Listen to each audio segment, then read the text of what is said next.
I was living literally paycheck to paycheck. I didn't make more than $30,000 a year until I was 30. I didn't know anything about software. I was a real estate guy. Well, look, let's fail. Let's fail. What does it matter?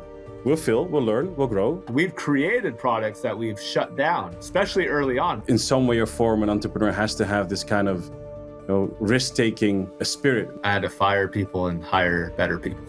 I never felt like my success was enough because there's other people pushing just as hard or harder than we were and having crazy success as well. So I felt like I was always chasing. Jesse, thank you for joining, CEO of Batch Data. You've done well. You've started from, as far as I know, nothing. You've built a business. You've actually sold a share of it, and I believe you're in a happy place right now. I'm going to ask you to introduce yourself. Let's start with that, and we'll take it from here.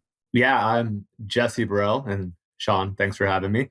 CEO of Batch Data, which used to be Batch Service, had a suite of products.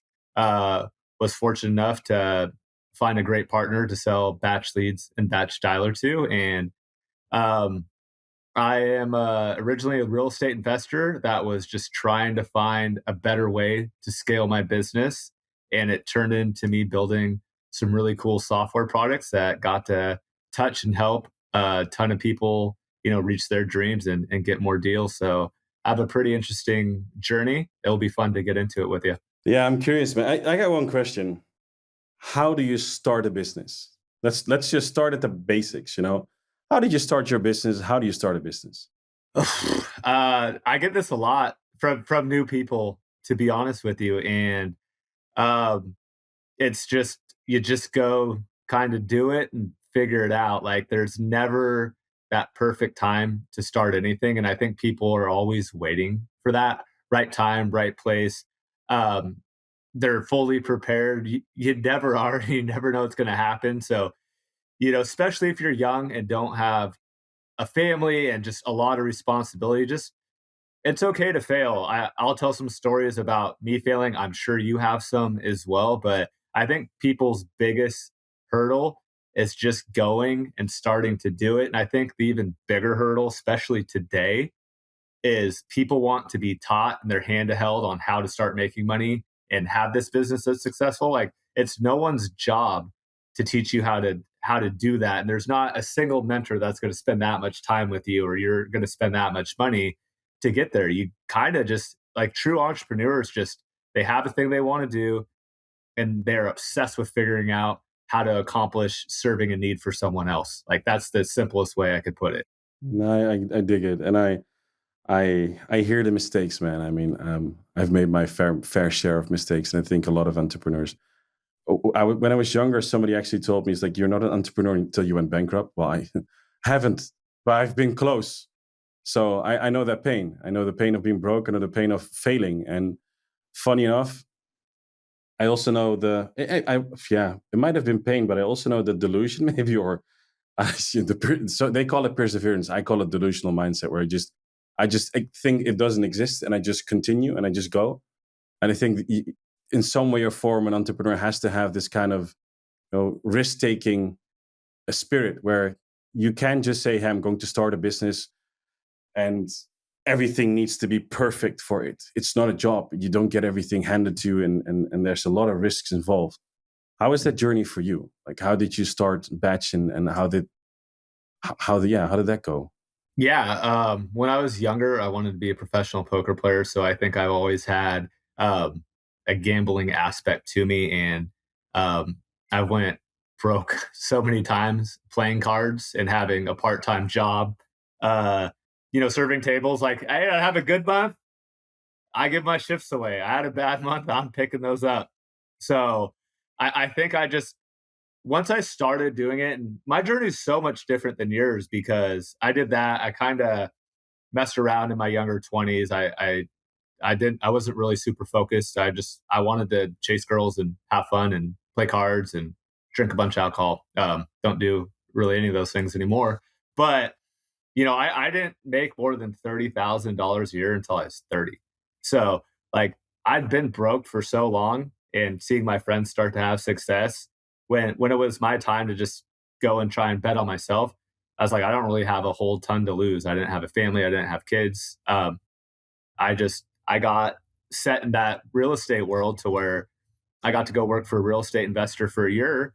I got to learn a ton, and that I made like 45 grand working for him. And then soon after, um, I felt like I was really good at it, and I wanted to go flip houses, and I wanted to go wholesale houses, and I wanted to go buy rentals, and I wanted to have my real estate license and help people buy and sell. And I very quickly got good at that. And as I said, made a bunch of money doing that, which was very fortunate. And then I had that business really humming. And as I said, Batch all stemmed from trying to grow that business. So luckily with Batch, and I partnered up with two people there. My partners Annie and Evo, and they had a successful real estate business as well. So we were able to really pour a lot of our profits that we're making. We got profitable quick. We were really right place, right time, put fuel on the fire, and that's where we really got to develop the shit out of our product. Where I didn't need to take money home for the software business because I was making so much on the real estate side. I was taking home 7 figures a year on the real estate side. So this was just like a fun side thing. And then that got so big so quickly, we actually shut down the real estate side. That was really hard for me to do for the simple fact that my identity really came from, I felt like I became successful through real estate. And it was hard for me to detach from that. Calling myself like a software guy, I felt like, because we're selling software in real estate and then I wasn't doing it anymore. And I kind of felt like a fraud. And I had a lot of this imposter syndrome going on. And it was really interesting. But I knew that this software was really where I loved to help people because I wasn't the coaching type of personality. That wasn't what I was good at. But I was like, if I could give people a really good tool to fulfill their dreams through software that they're using through us, that's where I really got my why. I got to help other people because I was there and broke and got to go have success. And my part of their journey was through a really good software. So that's kind of a short / long-winded story. Yeah, that's a crazy twist. But I think, I mean, looking back, so making 30 at 30, essentially at 30K, 30 years. And that's, I mean, I don't know the reference point in where you're from. At 30K in certain areas can be a lot. 30K can be a little. Depends. In San Francisco, 30K will get you through the month. So it really depends on where you're sitting at. Yeah. From that period in time to now, that's a major difference. And I think you can, from what I'm hearing, is you had the benefit of having, I always say you have capital M mentors and you have lowercase mentors. The capital M is like, hey, I'm a big ass mentor and hire me. I'm a guru. I'm a coach. But then you have the normal mentors who are like, those are the people you work with, the people you work with, who you spend time with, who teach you something based off, hey, we're together. I'm going to teach you, kid. I'm going to show you how it goes. And I've had the luck of having 4 of those myself, but it feels like one of them actually showed you the ropes and showed you how to move on in life. Yeah. I had a few of those on the real estate investing side. And then uh, there was a small group of us. I'm Phoenix based, so there's a lot of real estate investing going on there, and I was lucky enough to be successful to where when all of us, there's like 5 or 6 of us that were really driven, really ambitious, and a couple of them became famous real estate coaches. We went the software route. A couple other people went just becoming really, really big operators in that investing space.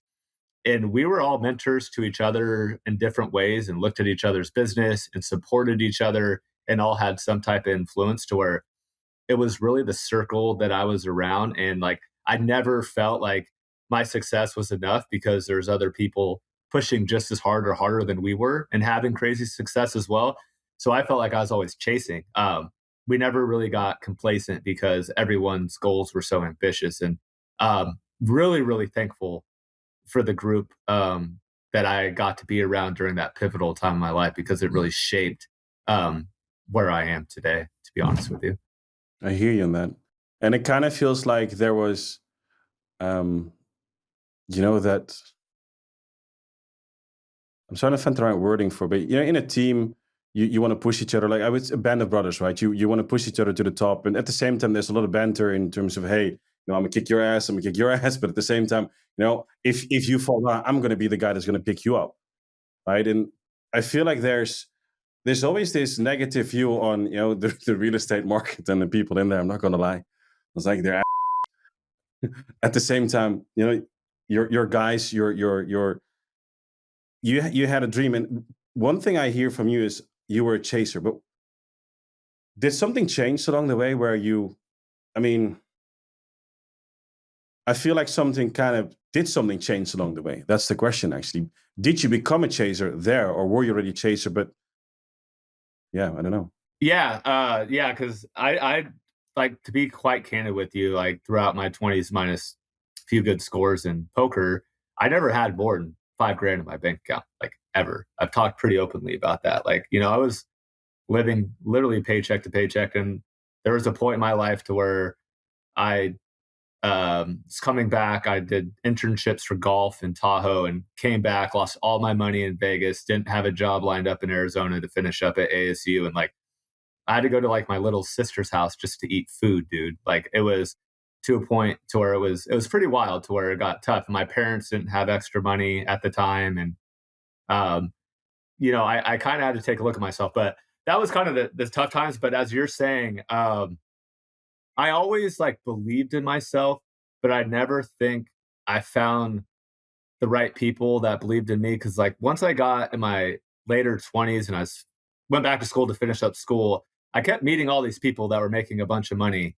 And in my head, I didn't say this externally, but I'm like, they don't seem to be like all that much smarter than me, or they don't seem to be like, like what do they have that I don't? And I came to realize it was just getting an opportunity to go be successful and work hard. And I never really got that opportunity. And I'm, such an idiot. And you talk about the perseverance. It took me like 10 years to graduate high school. I got my AA, and then I kind of went to ASU and was sticking around. I just refused to give up. Like that's just like it may take me longer, but I'm not a quitter. I won't do it.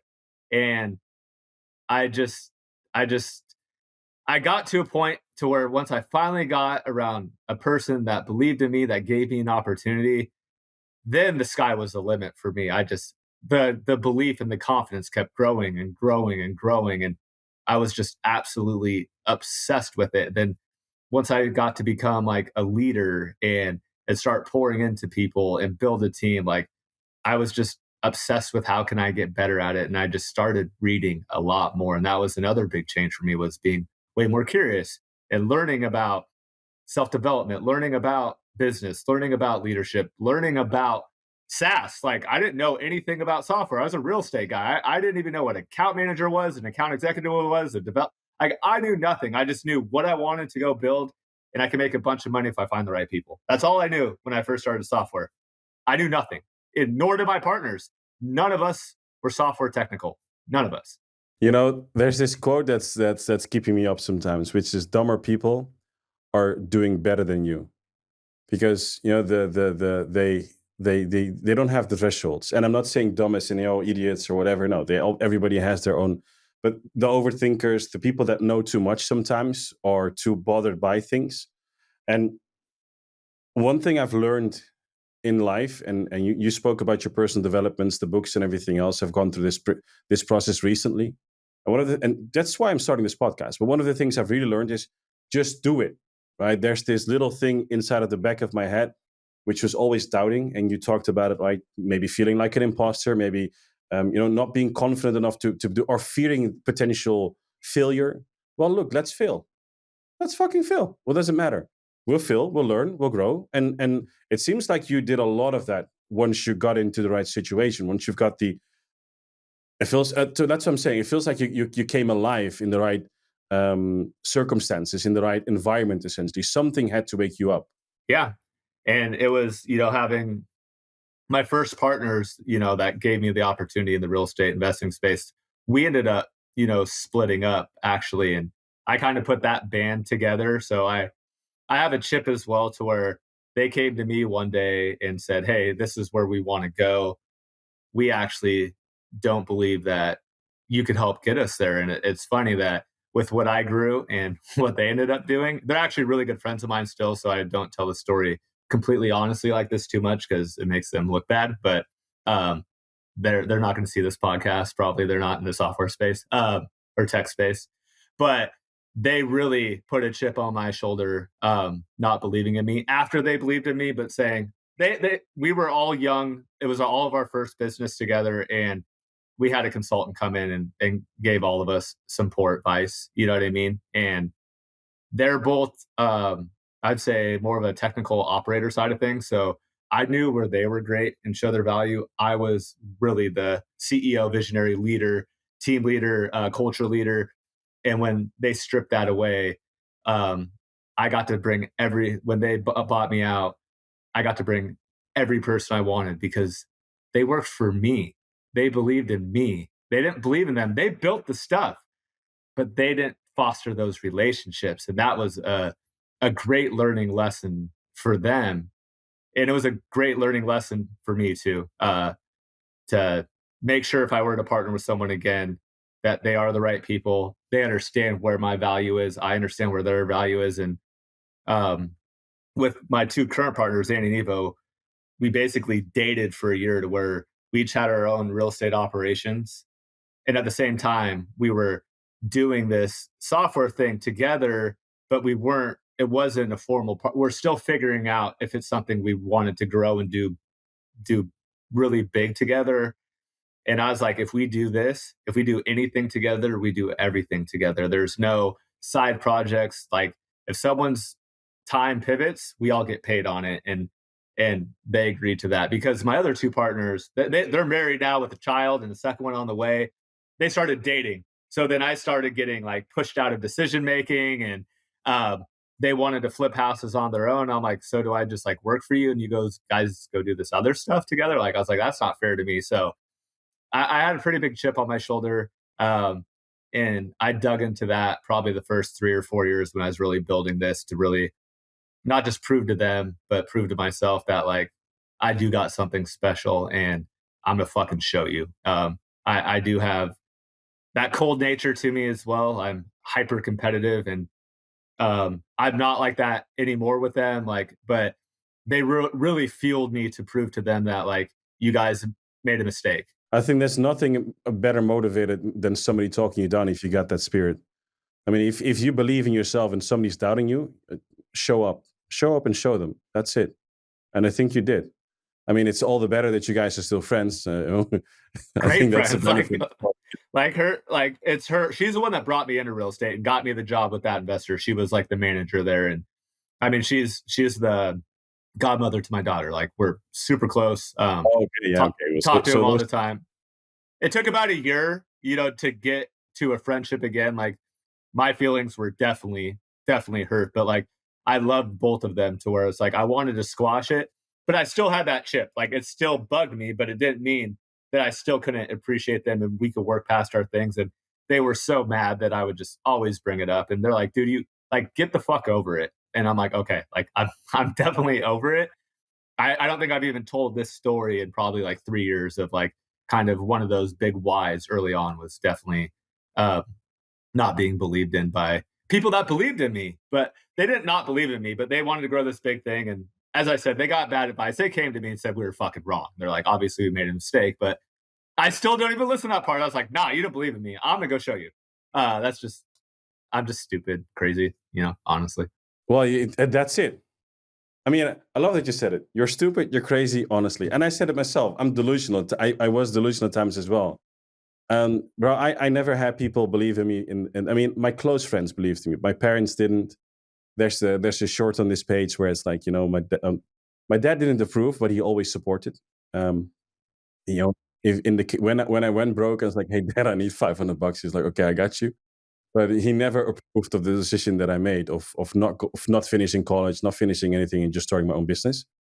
Nowadays he does, but I mean, this is not uncommon. There's a lot of people that are thinking of starting a business or setting a product or whatever, anything, and they're not doing it because they fear, they doubt themselves. And usually it's also other people saying, yes, your idea might be shit or something else. I mean, probably people have told the founder of Uber that this idea was shit. Look where we are right now. Anything can happen. So what's your motivational word to somebody that wants to start their idea and it's holding them back? Oh, That's a it's an interesting question. Yeah, just tap into what happened to you. Like, sometimes you say fuck it, fuck them, but yeah, I don't know. I just back to my original point. It's just go do it. It's just like just you said that too. It's just sometimes you just gotta. It's just failure is okay. Like we've had so many product launches, so many go to markets that I was convinced was going to add millions of dollars to our top line, and they absolutely flopped. We've created products that we've shut down, especially early on. We were trying all these different things, and all everyone sees is like, "Damn, you guys have done so much right." And I'm like, "Dude, if I could show you all these different failures inside, the batch brand, there was a lot." And even our B2B, that was almost our biggest failure. We were ready to pull the plug on batch data. We were 2.5 years in and $4 million in the hole of development. And we had like maybe $200,000 a year in revenue. We had the wrong people. Um, B2B is very different than B2C with emotions, with how you sell, with how you position the product, with just the life cycle of the customer journey. Yeah, it was a learning lesson. How did you find success in that B2B space? How, because you're telling me, hey, 4 million in the hole and for software development, we had 200K coming in a year. How did you turn it around? Uh, I had to fire people and hire better people. Okay.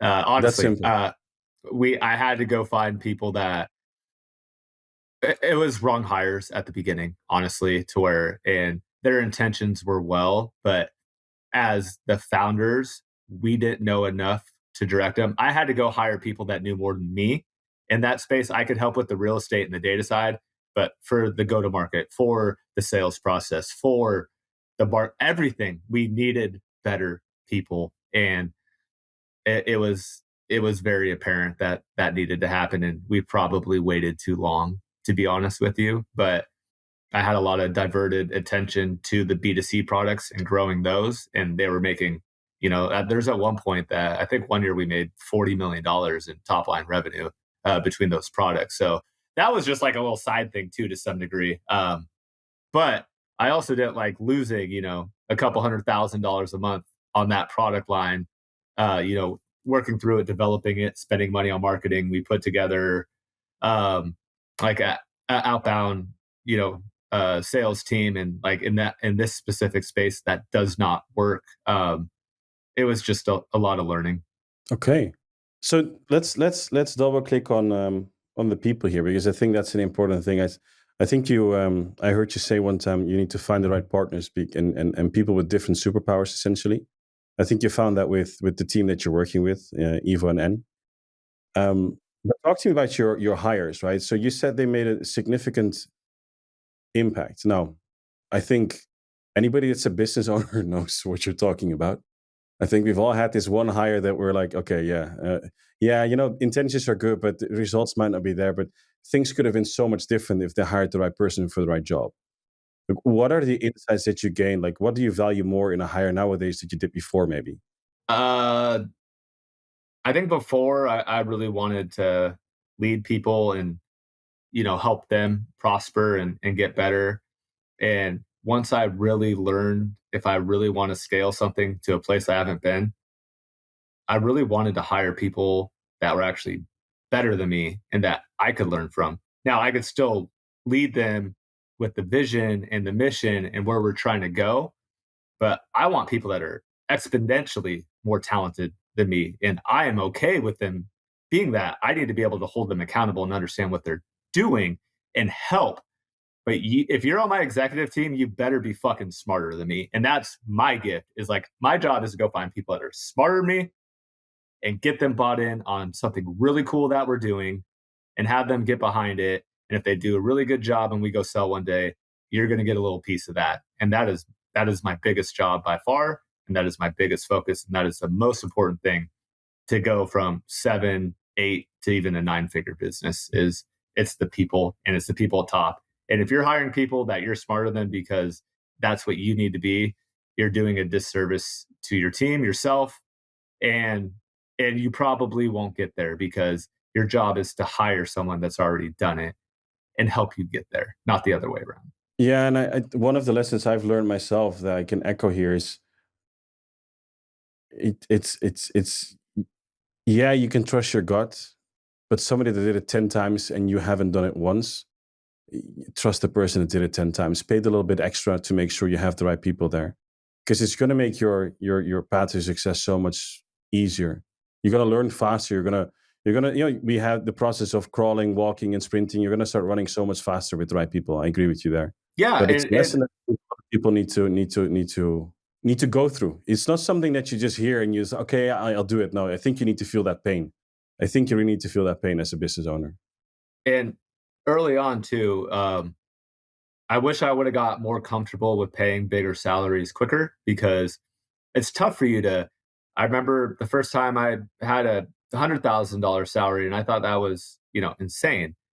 And then Yeah. I remember like 2 months later, we hired our chief product officer, and that being a multi six figure salary, and that was so hard because we went from just barely touching six figures to someone saying I want a big pile of money.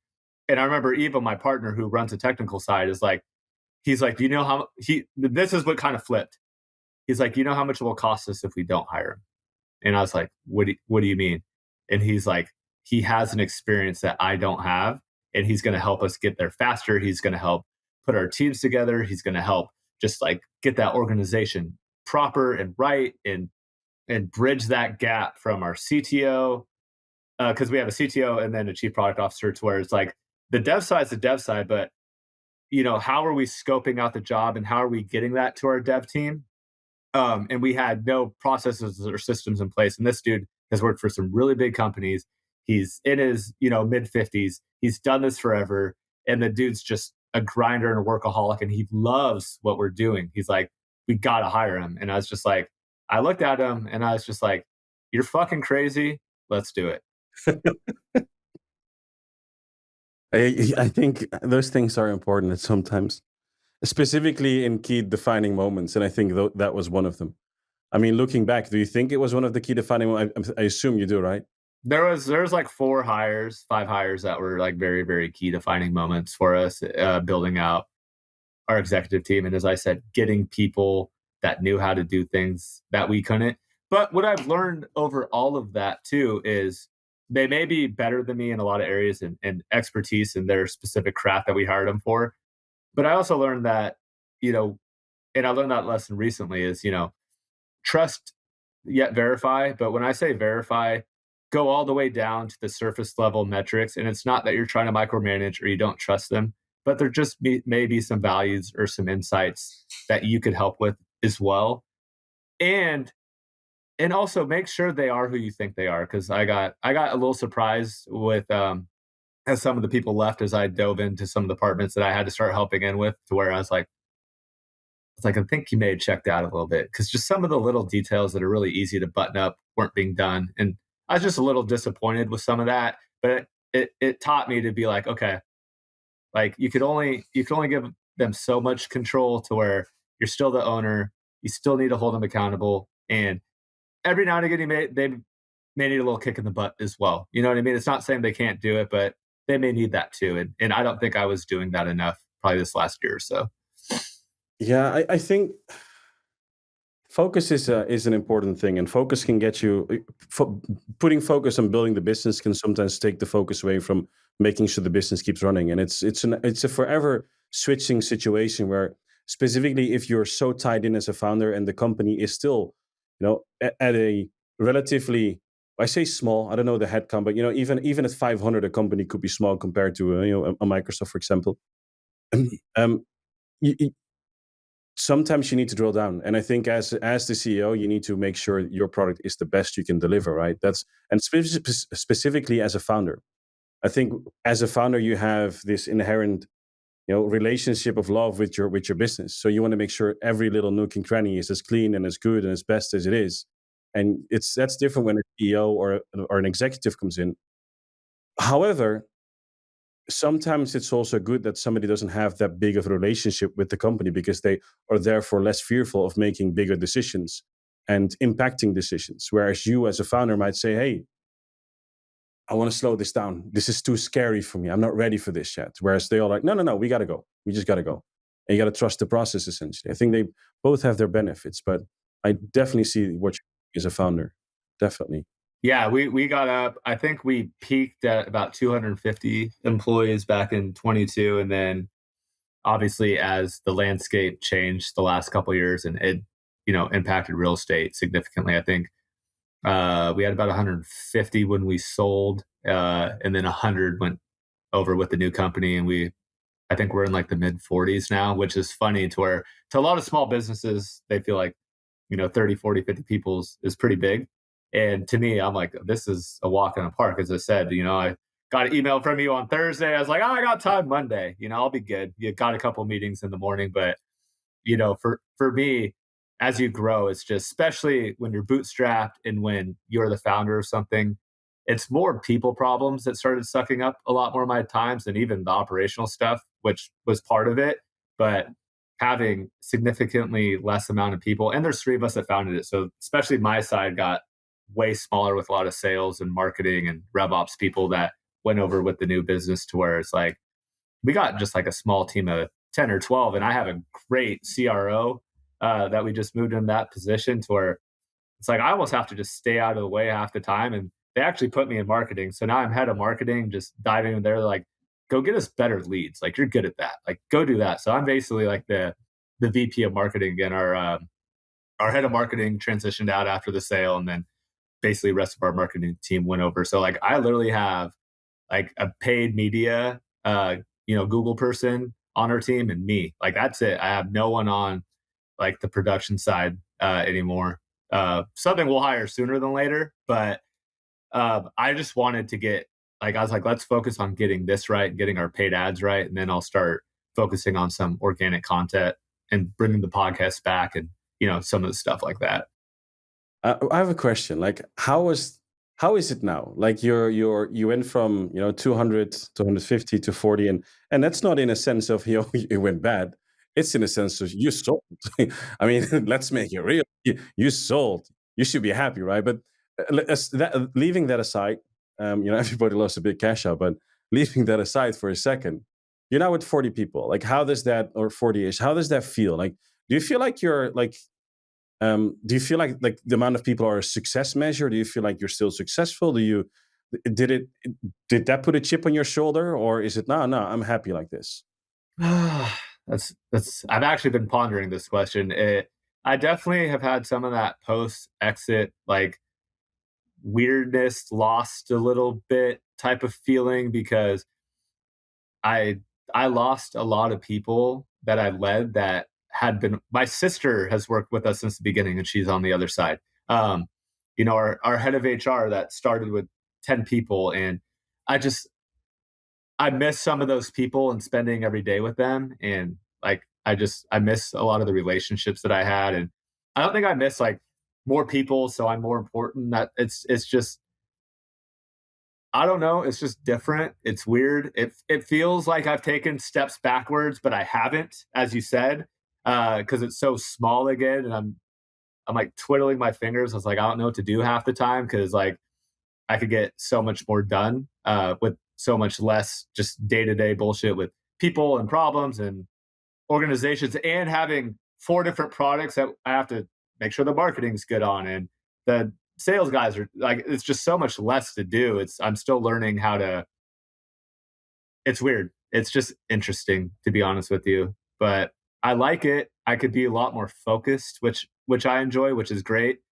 But I've been so used to chaos for the last, what is it, 7 years, that it's just weird for me, I guess, because I'm used to just always having so much to do, and it's not quite that case anymore. To where more strategic and more focused now.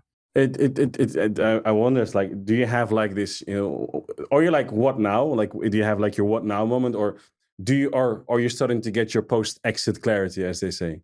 Well, what now is grow this, sell this. So like I have a very defined purpose of like, I got a taste of selling. It was probably the most rewarding feeling I've ever got. I know you've exited before as well. I've never been, I worked really, really hard to do something and to build something that was truly really good. And having someone say, I think you did such a phenomenal job. I want to hand you this much money. Um, and it was just something that we said from the very beginning. We were intentional when we started. We didn't know how or what or when we were going to do it, but I just always spoke it into existence. Like whenever someone asked, we're building to sell, we're building to sell, we're building. I manifested that motherfucker. Like never shied away from it. If we didn't sell or it went under or whatever, that would have been something I would have eaten. But I was always intentional with how I thought, with what we wanted to do, and our employees knew that was going to happen eventually. But it was honestly the best feel. Like I literally like cried when we closed. Like it was like tears of happiness, frustration. The last 2 years have been really hard. It was just like all of it came out. I was like sitting in my closet, weirdly enough, and just like it's a big closet, but I was just like, my wife was gone. It was like we closed July 1st, so it wasn't that long ago, right?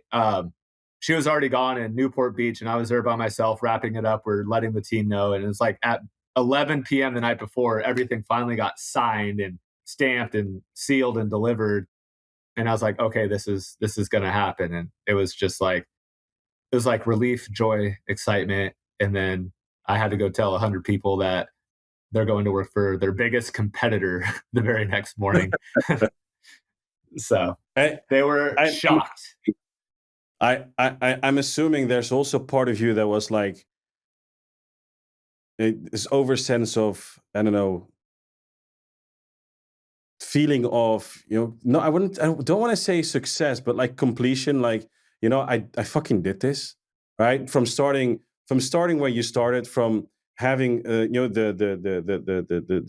history you had, from having, that chip on your shoulder, and then to being here. I mean, that's got to be it's also a big, it's a big statement you're making at that point. That's got to be some realization as well.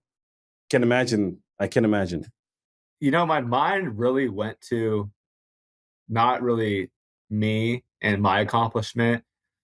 I really was thinking more about all the people and all the support I got to help us get there. Like I bought a lot of nice bottles of tequila.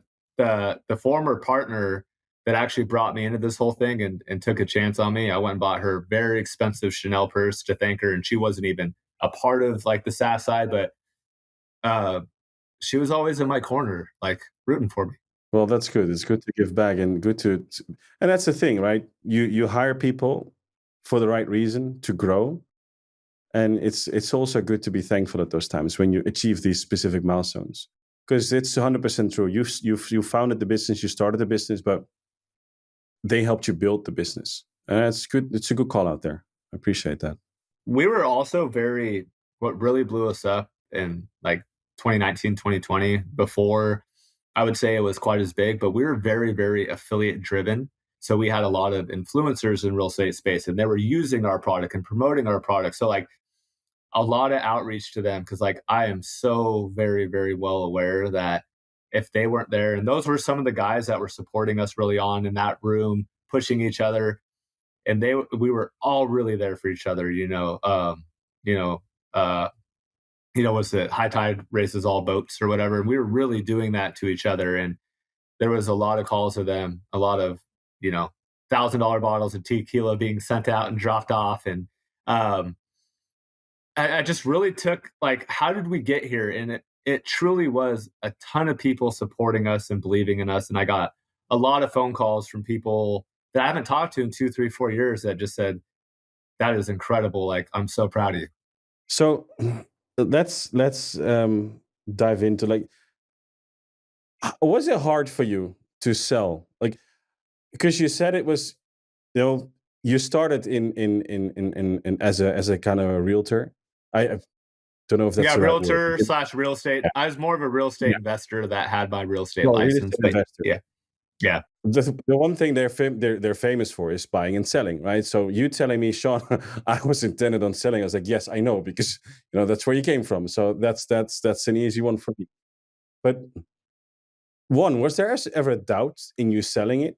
Second of all, was there a moment where you maybe were like, no, I'm gonna, was it always no, I'm gonna go, like this, no doubt at all, when the moment came? Because it's easy to say you want to sell, but No, I mean, we were intentional with the three of us were always on board and we were all ready to sell. And with software, you have to get acquired. Like you can only be it's expensive. You can only be bootstrapped for so long. You need to get acquired, you need to get funding, especially typically to get to, 50, $100 million in revenue. Like it's really hard to do it completely bootstrapped. Really, really, really hard. And I felt like the two products that we sold to PropStream slash Stewart Title, like we got it to where we could get it to. They were number one, we were number two. They were better, and we were building the same features. We were doing the same stuff. They had better marketing, a bigger market share, and I was like, if we can't beat you, let's join. Let's go slam and hammer all the other competition that's below us. I'll help be a part of that with you. Um, and they have a really good culture. Like we weren't on the market when we sold to them. We really reached out to him, their CEO, and was like, "Hey, we have really good data. We do. That's one of our competitive advantages over you. Like, you're buying it from somewhere. You could buy it from us. Someone's going to buy the UX and the UI. Like the data helps, and there's some competitive stuff to that. But I really just reached out to them to figure out how we could be partners. And I jokingly told them, I was like, I'm so bought in on this B2B side. I was like, I'd sell you batch leads and dialer, and like just to prove a point. And he goes, would you? And I'm like, I was like, I'll sell anything for the right price. And he's like, no, seriously, would you carve those out if we wanted those two specific products? I was like, have you been thinking about this? And he's like, it's just kind of weird timing, is what he told me. And then 7 months later, they bought us. So it was like really weird how it happened. But I got to know their culture. I got to know their executives, their team. And ultimately, they were a little understaffed. We were kind of flattish to where we didn't have a lot of room for growth at over the last year and a half. And there's a lot of great people on our team that needed to have growth, or else I feel like they may have left even though they didn't want to further their careers. And I feel like it was a really good opportunity for a lot of people on our team to go shine and go grow and go merge, and have them go build something special. And I'm happy to say that they are all very happy. First couple weeks or first month was just a lot of uncertainty and people are nervous. But now that they've gotten to the flow of it, they're really excited. Some people have got promoted, and ultimately, as a founder, I want to make my bag, but at the same time, I also want to make sure that the people that helped us get there, that they have an opportunity to grow wherever we leave them. And I feel like we got lucky because that is definitely not always the case. So I'm very, very grateful for what we got to put together and how I really got what us as founders wanted, and we really got to give people that moved over there an opportunity with a good organization. I'm very proud to say that um, we made the right decision. is that something that was part of your negotiation as well, where you're like, hey, we want to make sure our people land well? Yeah, yeah. That was a big part of theirs too. Like they're like, we want to keep everyone, everyone. Now, if they don't fit or it doesn't work or they have a bad attitude, that's that. But they're literally like, and that was my biggest fear is like, are they going to just get rid of half the people and try and trim down and get as profitable as possible? And it's funny, we went to our first dinner together and we both had the same concern. So I was like, okay, it sounds like we're pretty well aligned here. So and just getting to know them and their team, and me and the CEO are still really close. I go to events to go help promote with them. That's like part of my agreement, and go on podcasts and as we transition out. And you know, it wasn't perfect, but I've heard a lot of stories and I know that they were very good to us. And what they said is what they're doing, and vice versa. So if I ever sell something to anyone, they hand me a pile of money, I'm the type of guy that's going to make sure I'm going to do what I promise them, if it's on the contract or not on the contract. Like it's a small world out there, and my name means a lot to me, to be honest with you. I can appreciate that, specifically as a founder myself and having people under my wing. You speaking of contracts, Is there anything specific that you learned from this negotiation, this exit, where like, okay, that's one thing, or that's the thing I'm going to do different, or this is the one thing I need people to know about when they're going to be in this position? Um, if you're doing software, make sure you get. This is luckily nothing happened, but if you're doing software, any engineer that touches your code or your product, make sure that they're saying that you own 100% of it, because that could become a problem. People come and say, "This is my software, my proprietary stuff," and we did not know that.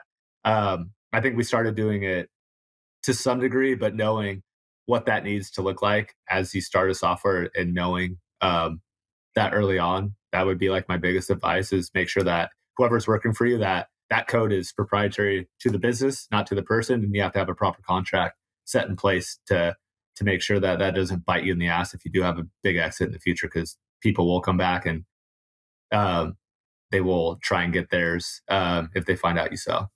I don't think a lot of people think about that. I think that's a very valuable thing for people because you could definitely get shot in the foot with this. 100% sure. I had no Okay. idea. Yeah, me neither, to be honest. You're learning me something also. We have early stage plans of starting something as well. And I think this is a gold nugget. And I see so many people starting businesses just random with people and hiring people where this can really come to bite you in the foot if motivations are, I would say, wrong, right? Or don't align at some point in the future. You never know. You got to make sure these things are taken care of. Is there a part of the negotiation where you're like, okay, this is something, obviously, this is one thing you learned. Is there something you want to, or is there something else you want to share, something you learned? Um, I went with an approach, I would say, to not battle them and focus on we wanted to sell to them, they wanted to sell to us. But I try to always keep us in a positive mindset. There's going to be stuff that we disagree on and that we're going to battle on. But I always would end the conversation with, ultimately we both want the same things, but we're also each trying to protect ourselves to the best of our ability. And The head of M&A for Stewart did a really good job too, saying, "Hey, if our lawyers are bickering back and forth, I need to have an open line to call you, and you need to have an open line to call me, to where we're not we're not having the lawyers waste our money when we could just get on the phone and agree to something, or if it's not as important to one of us or the other, concede on that so we can move forward." And I feel like even though he's on the other side, he kind of like mentored us to some degree, which was interesting because that's typically not the case. But they're not private equity, you know what I mean? They're a publicly traded company. Of course, they want to do what's best for their shareholders, but they also they don't want us to hate them when we get done with this transaction. And I always wanted the transaction to happen and us to all be in a place to where it's like I'm excited to go help them. They're excited that they paid us a bunch of money and want to work, close in hand with us. So I just really went to the approach of instead of being divisive, let's really try and be on the same team. We all want the same thing. How do we get there? Like everyone's going to get hot occasionally, but just know that we're disagreeing on this. We're not disagreeing on the holistic approach of what we're trying to accomplish. And I tried to keep everyone, our bankers, my partners, their CEO, like I try to always be there and be positive and remind each other of what we're trying to accomplish, and also remind each other that when we get this done, it's just the beginning because no one in our organizations know about it, and we need to seem like we're getting along. We need to seem happy and excited. And if we're battling to the bitter end, you're going to see that we're not on the same page, and luckily we were, and it showed to both sides of both businesses that this is going to be a good thing and you should be excited about it. No, so you kind of set a dot on the horizon and reminded yourself and others about what the goal is. I think that's a very valuable trait. I wonder if that would work with VCs as well. It's a different story. So, No, no, are they'll you take ever it. planning to VCs, or you're like, no, I want to stay, I want to do something similar to this if you had the chance or the choice? Yes, I would love and I've already built relationships with some of the people I think in the future that we might be able to sell to in the strategic uh, line of things when it is time to go.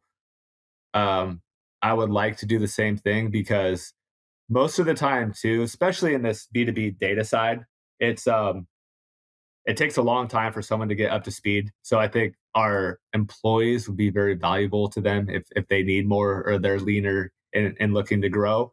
So I would love to take the same play and just do it to a different team is kind of how I look at it. But you never know. But I've talked to a lot of people that have sold to PE, hedge funds, VC backed or whatever, and they try to do what I did and they just got completely taken advantage of. They're like, with those guys, you just got to be a savage and they're going to act like they're your friend and stab your ass in the back or hold up the sale. So I was like, so they're like, when you go sell next time, if it's not a strategic, take a very different approach and just be brutal on them and get everything you can out of it. And I was just like, noted, good to know. Appreciate that. I mean, I've had my fair share of knowledge when it comes to VCs. I've had the pleasure, well, and the not pleasure of sitting in the same rooms with them in acquisitions and mergers. And I can tell you, it's not a stay as far away as you can. I do want to focus on the other side. So we spoke about the exit just now. You mentioned, look, you started Batch with two people, but all of you had a running business with cash flow that you could inject into the new business, right? So from one sense, I could say you started Batch from a maybe more lucky position than a lot of founders start from now. Obviously, you built your own business before from zero. So we're going to put the value into this. You've learned from you've learned from having and you've learned how to get the right partners essentially because you feel that as well. You learned your lesson hard. Now you've had an amazing exit with a few people, and now you are, I think you've gained a great lesson also how you can achieve things together. Let's say you want to start a business, right? So somebody here is listening and they want to start a business and they've got a friend. Now we spoke already about the contracts you need to have with your team, whether you're building software. What do we have to do when it comes to our co-founders? What are things we need to consider? How do you start a business together correctly? I would say you go read the book Rocket Fuel by Gino Wickman. It really talks about visionaries and operators. And if you partner with someone that is similar to you or another visionary, someone's going to have to take a backseat in operations or into a place that they're not suited to where I think that's a great book to read when you're looking to have a partner or want to have a partner, but you really want to find and when people start a business, they actually typically want to find someone like them because it makes them feel right and they're thinking the same things and doing the same things. You actually want the polar opposite. Like find that person that loves doing the things that you're not good at and vice versa. That's when partnerships actually work, like Steve Jobs, Steve Wozniak, two very different people. One's a visionary, one's the operator, one's the back end. Um, that's why it's called rocket fuel. If you find the right partner, dude, sky is the limit. And actually, those first partners were the right partners because they were both operators. We just didn't know each other's skill sets. Like Annie and Evo are very similar to Jared and Danielle. Like very, to be completely honest with you. We just didn't know how to set up the organization to where we could all be successful. And that was a learning lesson for all of us. We just didn't know. We hadn't read the right books. We had a bad consultant come in. It wasn't really them. It was really shitty advice from a consultant, to be honest with you. Like I kind of put it on them earlier. It's not. It was bad advice from like that dude should have instantly known. It's like, hey, you guys like to work. Like she's finance. He was CRM operations, stuff like Find the that. I right. was Yeah, but they I like what you were see. like the right people. We just didn't know that we were. And I'm so fortunate because if it did work out with them, Batch would have never happened and they would have been miserable. Cause like they Hey, were dating too and they wanted to do like their own everything happens for a reason. I'm so grateful for the first partnership I had. It taught me a ton that taught me a lot to set expectations properly for my new partners. And um, to be completely honest with you, I've so grateful for Andy and Evo because like they know what I'm good at and they know what I'm awful at, and they let me go shine where I'm good, and they pick up the slack for where I'm poor. And them knowing that, it's just like, and being okay with that, knowing my strengths and weaknesses of a person that I am. I'm just they truly let me be me and let me be great. And especially as a visionary, you don't always get that. There's no resentment. They want none of the shine. They let me take all of it. They just get to keep as much money as me, and they don't give a flying fuck about anything else. I think that's a wonderful insight. I love how you pitched it. I just want to make sure, like, I really understand what you say, and I want people to understand as well. Rocket fuel, right? It's the cocktail. It's mixing things up together. You can have two people, you can have three people, but it depends on how much everybody, you know, can shine, but also lets each other shine. How much you can't make 100% with three people. Some of you will have to. You have to let some of your stuff fall away because somebody else needs to take ownership of that. And whether that's 20, 40, 30, whatever, know your role, and that's the way you got to operate. I love it.